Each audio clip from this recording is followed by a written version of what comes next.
Hello my dear learners, welcome to my channel. In this video series, we are learning Java programming language with practical demonstration. In the previous video, we learned about how to write multiple characters into file by using FileOutputStream class and how to read one character from a file and print it on the console by using FileInputStream class practically. To understand that concept, please watch my previous video. Now, in this video, we will learn about how to read all characters from a file and print it on the console using FileInputStream class and RandomAccessFile class practically. So, let's start the session. To read all the data from file, I will create a class named as DataStreamExample2. Okay, so this is my class name. I am copying this class name, saving the file with DataStreamExample2.java. So this file is saved now. Over here, I will write public static void main, and in the public static void main, I want to read all data from the file. So I will use the file input stream class. So I will create an object of file input stream, FIS equal to new file input stream, and in this constructor I will pass a parameter. The parameter should be the location of your file name. So here I will write our file is stored into the F drive and the file name is demo.txt. So here you can see over here in the F drive we have the demo.txt file, and in that we have written welcome to file handling. So over here I will write F drive and then the file name demo.txt.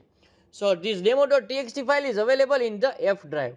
So now the FIS object is created for reading the data from the file. So file input stream class is used to read the data from the file. Here we have used the read method to read one character from a file. This is what our previous program is. You can watch this previous program in my previous video. So this read method is used to read one character from a file. We have read a character from the file, but it will return ASCII value as an integer.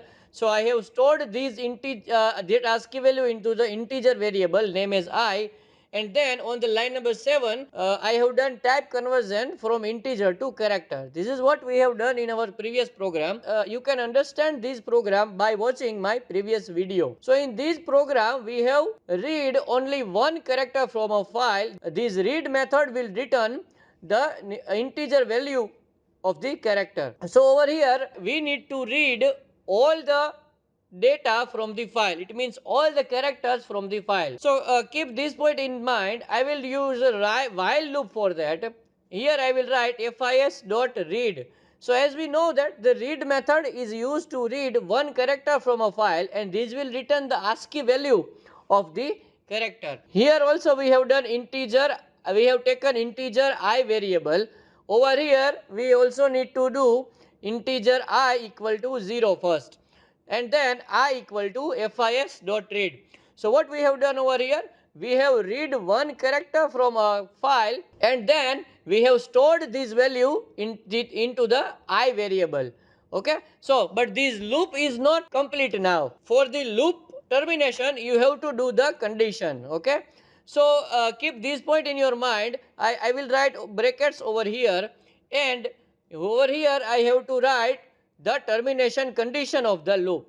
So when any file is created and any data is stored into the file, at the last character there will be a -1. That -1 will not displayed for the user, but internally in the file there will be -1 after the last character. So you can understand this concept like this. If you have a file and you have written 20 characters in the file, then 21st character will be -1 in the file, but it is internally, not the user cannot see that -1 in the file. We need to start the loop from the first character and we need to end this loop till -1. So this read method will read only one character, but the loop will continue till there is a -1. So here I have to write the condition. Say for example, I have to continue this loop till -1 character, and -1 character will be the last character of the data available into the file. So here I will write not equal to -1. So this read method will read the data one by one, and this loop will continue till -1 character. If I show you the file, say for example in the file we have written welcome to file handling, 3 exclamatory sign, and over here there will be a -1 stored into the file. So here internally there is a -1 will be written into the file. So this -1 is indicating that there is no any data available after the -1. So you can understand like this concept. After your data there will be a -1 stored into the file like this.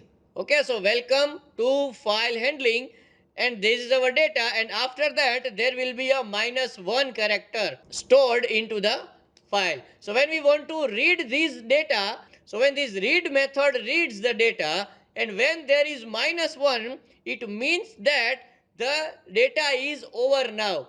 The file do not have more data. It means it is the last characters available into the file. So that is why I have written not equal to -1. When this read method reads -1 from the file, it means that there is no more data available into the file. This is the last character.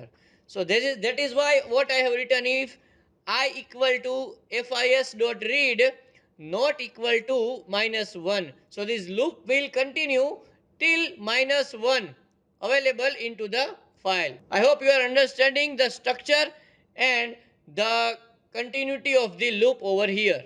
And what is the termination condition that I have given is not equal to -1, because this loop will continue till the -1 available into the file. And in this while loop I will write system.out.println, because I want to print that character onto the console. That is why I will write system.out.println, and here we have an integer variable I, but as we know that this integer variable will have the ASCII value, but user do not need ASCII value. User need actually characters onto the console. When the W is reading from our program, it will be stored, the ASCII value of W will be stored into I, and then I have printed the I on the console. That is what the 87 is. We have seen in this program also. So here I need to typecast to integer to character. Now I have typecasted the integer to character by the typecasting operation. This is what we have done in our previous program also, and over here we have done with the typecasting also. Now I will write fis.close. Now my data is readed, and then I just want to close the stream over here. So that is why I have written fis.close. Now I am saving the file, opening the CMD. Let me just increase some font size of my CMD. Now I will go to the particular file location. Say for example in the D drive I have the Java folder, and in the Java folder I have the file folder. Now I will compile the file javac data stream example 2.java. Enter. See over here we have an error, cannot find symbol file input stream, because file input stream we do not have in the file. So for that we need to import java.io.star semicolon. Now saving the file, compiling the file, you can see over here there is an error occurred, unreported exception, file not found exception must be caught or declared to be thrown. This is what the error. Okay, see this file input stream class and a read method and all the logic of this file we need to write into the try and catch block. We must be caught or declared to be thrown. That exception we need to be catch, or we can declare this exception as an thrown. So you can handle this situation by two ways. One is you can catch that exception. Another is you can declare this exception as an thrown. So what I will do over here, I will cut these lines of code over here, and I will write a try block, and in the try block I will paste it.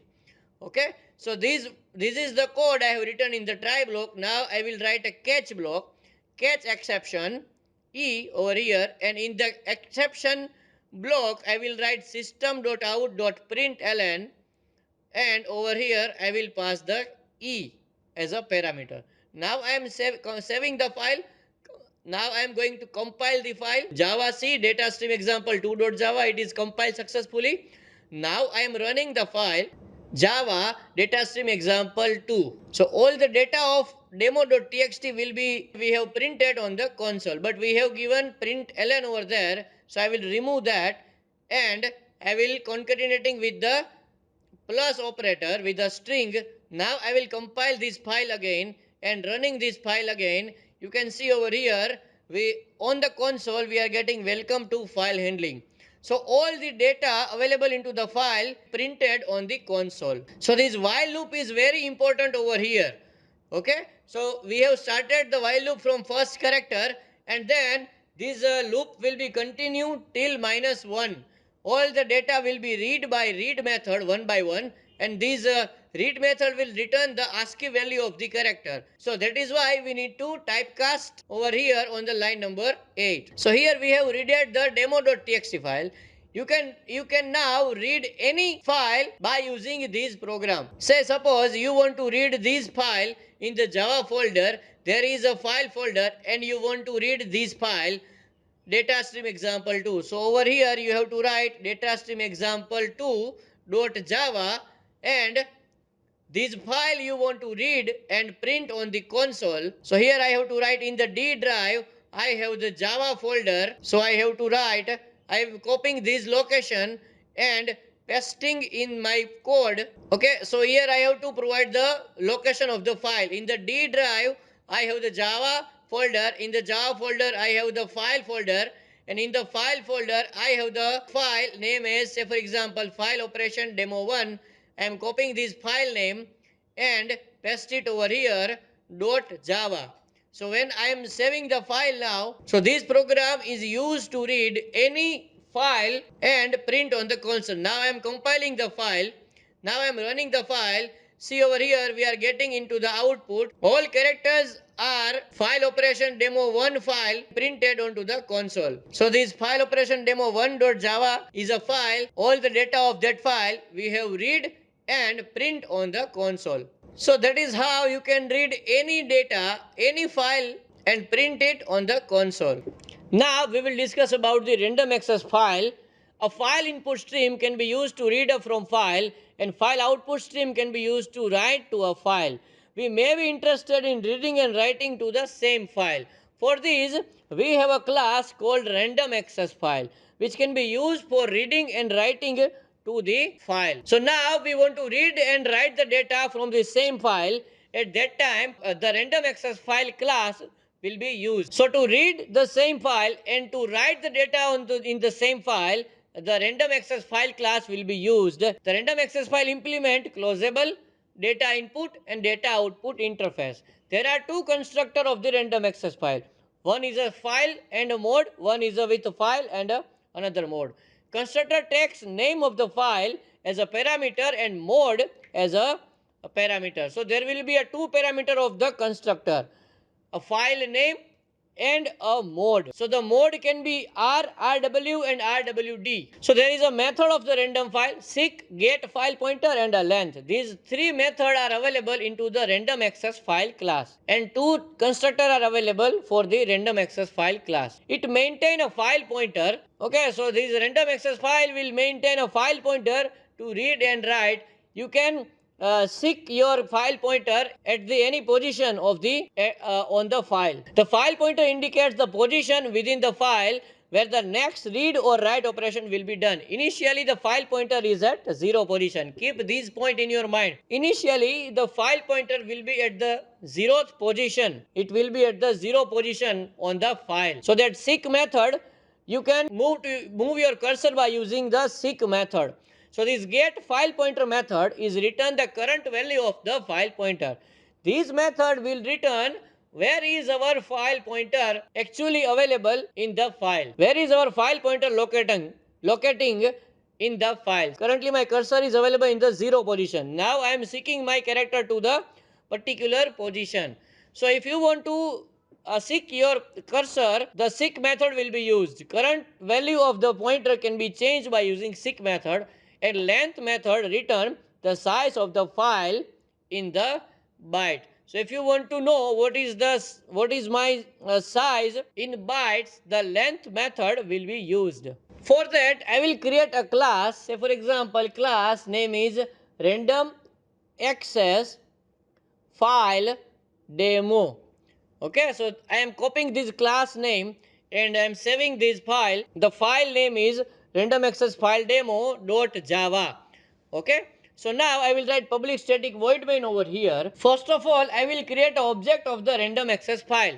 So I will write random access file r equal to new random access file. Over here as a parameter, we have to provide two parameter. First is a file name, say for example args of 0 comma, and the second parameter will be the mode of the file.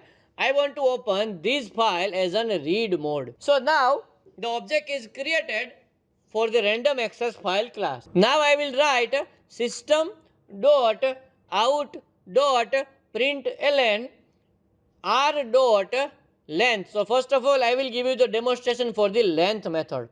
Okay, so r dot length method will return the size of the file in the byte value.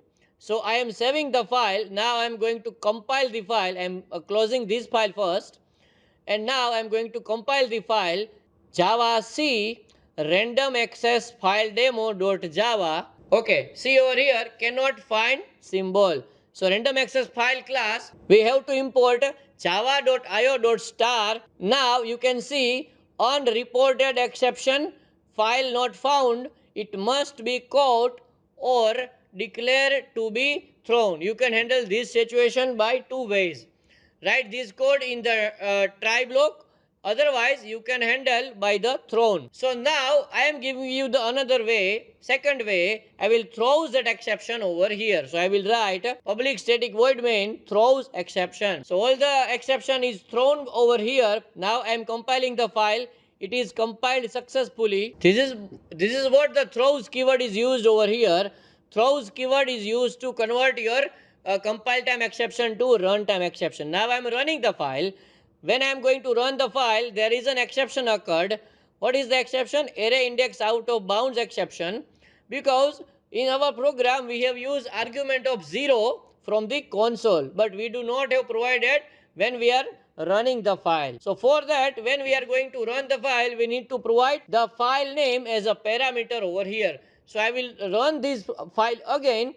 Now I will write F. In the F drive, I have the demo.txt file. So as you can see over here, we are getting 27 as an output.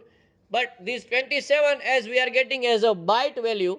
So this length method will return the size of the file in the byte value. Okay, now what I will do over here is, I am creating a variable string s. I will start a loop. Say for example, while r dot read line. So read line is a method. It will use to read the line from the file. Over here I will store this value in the s variable, and this loop will continue till there is a null character. So I will write over here not equal to null. So this loop will continue till the last character, and in this loop I will write system.out.println. So this read line method will read the line, and we have stored this line. Here you can say we have taken integer variable, and over here we have taken a string variable. That's why I can terminate this by not equal to null.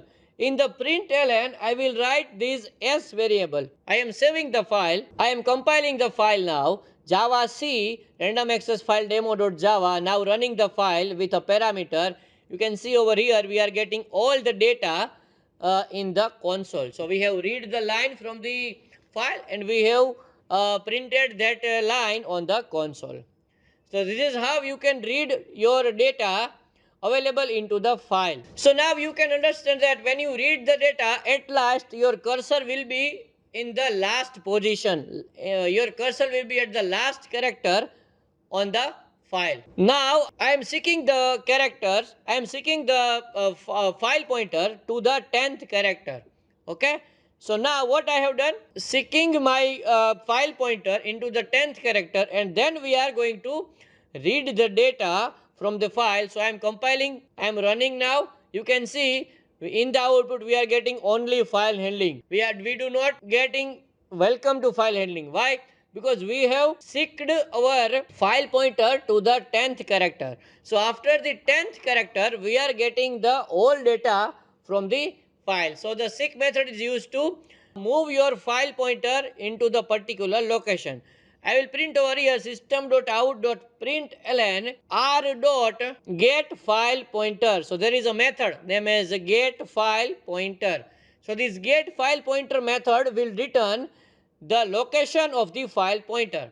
So we have seeked our file pointer and then we have printed our file pointer. I am compiling the file first and I am running the file now with a parameter. See over here we are getting 10 over here because we have moved our cursor to the 10th character and then we are getting the file pointer. So this is what the method. I have copied that, paste it over here. Now our file pointer will be at the last character, after the last character. Now I am compiling the file again. Now I am running the file with a parameter. As you can see, we are getting 27 over here now. Okay. So at last our pointer will be after the last character. That is why we are getting 27 over here, because in the file we have total 27 character. So that's all from my side in this video. In the next video, we will learn about serialization using serializable interface and deserialization practically. So stay tuned to my channel, like, share and subscribe to my channel. Thank you guys.